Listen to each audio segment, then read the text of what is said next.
Hi there and thanks for joining me today. My name is Mary Louise and I'm the founder of campingandcruising.com. If you're a first time cruiser and you've just booked your first cruise, you're probably wondering what to pack. I've cruised with many different fleets in the past. My realisation is that every ship is completely different. Every day in your stateroom you will receive a cruise compass. The cruise compass looks a little bit like this. This is one I had from a Royal Caribbean ship that we went on just recently. I knew there would probably be 2 or 3 formal evenings throughout the 2-week cruise. Now I like to dress up in the evenings anyway, but when there's a formal evening, I like to go all out. On a normal evening for dinner, I tend to just wear either jeans or smart trousers with a nice top. Sometimes I'll wear a casual dress, a summer dress. If it's a formal evening, you may want to consider wearing either a ball gown or a cocktail dress.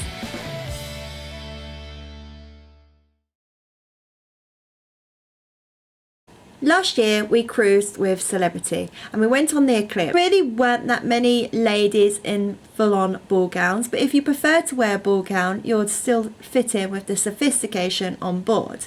Your cruise compass, it should tell you what the plans are for that evening on board.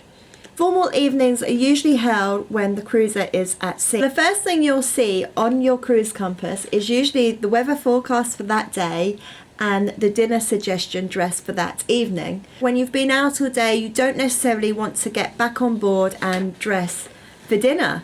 So you have a few choices when you're on board. You can either go to a main restaurant where you will be booked in for your meal, and that's where you can go probably every night, but you have to decide whether you want to eat early or late. There's usually 2 sit-ins.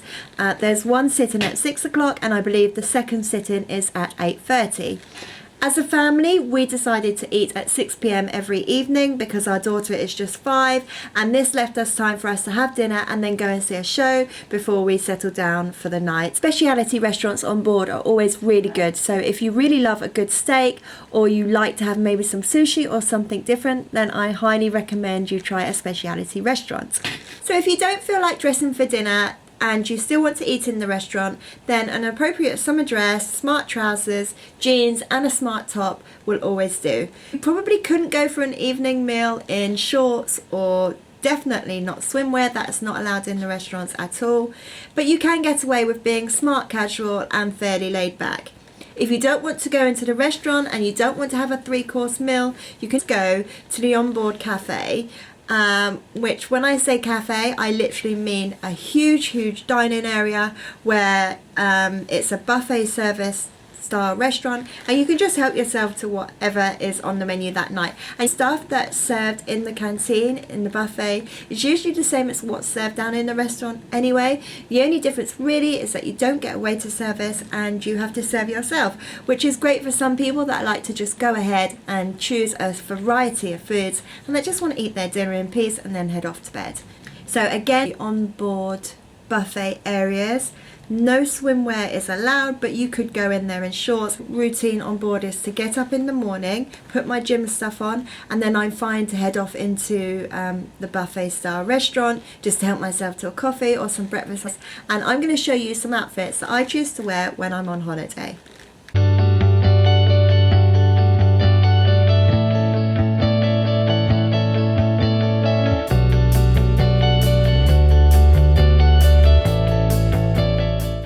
We have cruised with Cunard.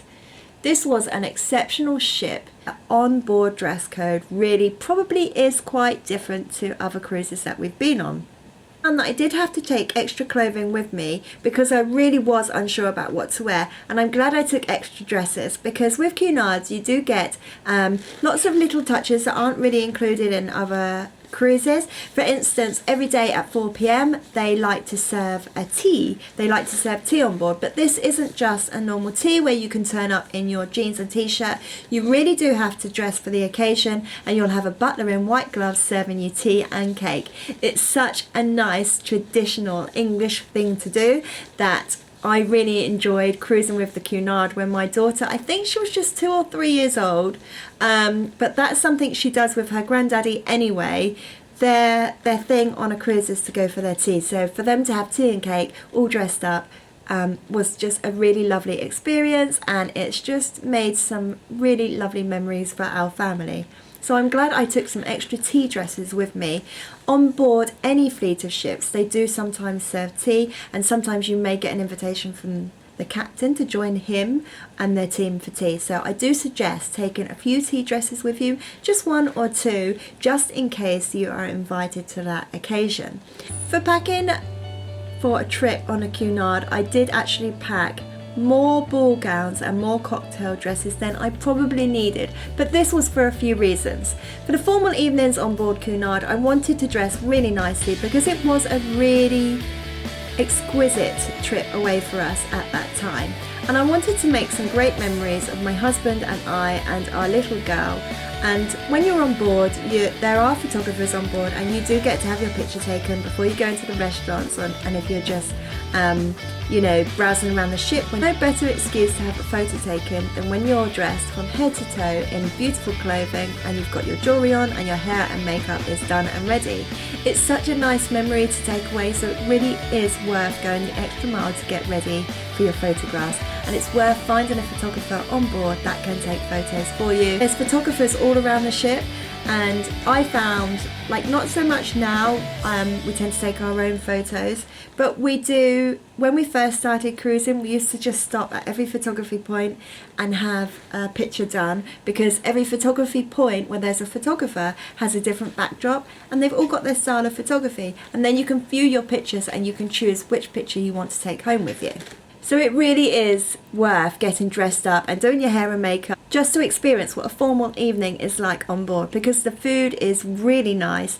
The champagne is usually flowing, the wines, there's a different wine menu, and there's just lots of extra little touches that make your cruise unique. A quick example of what I would pack if I was going on a cruise for 1 week.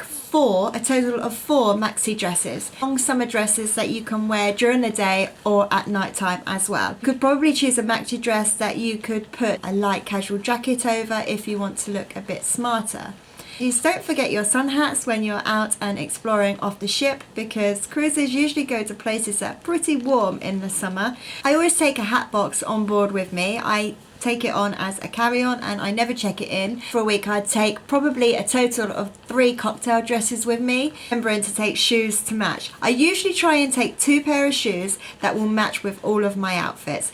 Don't forget, ladies, that if you're dressing up and you're going to put on your jewellery and do your hair and have your makeup done, you need to take a little handbag. My phone in there, my card key from my room, and probably something to keep my daughter occupied whilst at dinner. And by the way, if you're a family travelling with children, nobody is going to turn their heads if your child is sitting at the dinner table watching a DVD quietly with some headphones or playing on an iPad.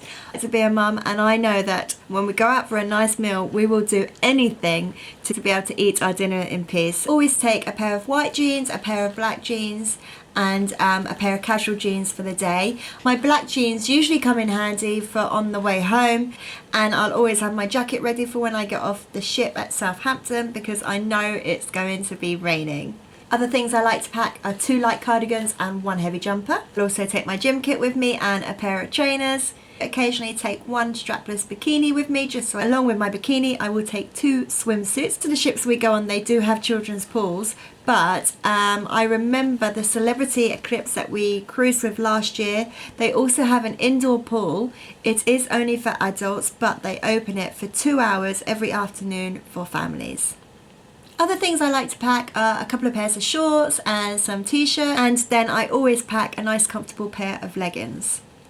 I take pyjamas for the evening, and then maybe just 1 or 2 summer dresses that I can just slip on over my bikini if it's not wet, or if I want to pop up to the cafe to grab myself a coffee or an ice cream.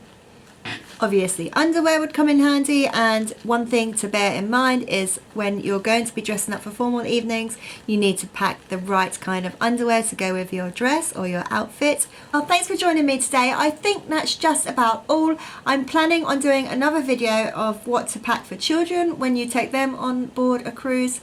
Let me know in the comments below if you'd like to see that. Thanks for joining me for my first video, and I hope I'm going to be back very soon with some more tips and advice about cruising. Please subscribe so you can stay up to date with my channel.